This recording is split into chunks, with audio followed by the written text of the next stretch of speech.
деятельности контрольных пунктов пропусков Кызылбек и Айрач на кыргызско-таджикской государственной границе. Директор партийной службы Государственного комитета национальной безопасности Кыргызской республики генерал-майор Алимбаев. Разрешаю.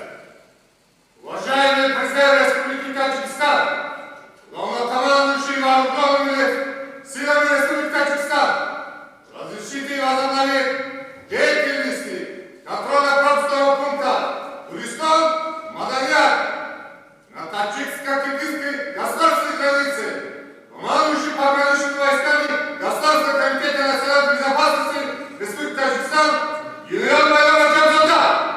Разрешаю.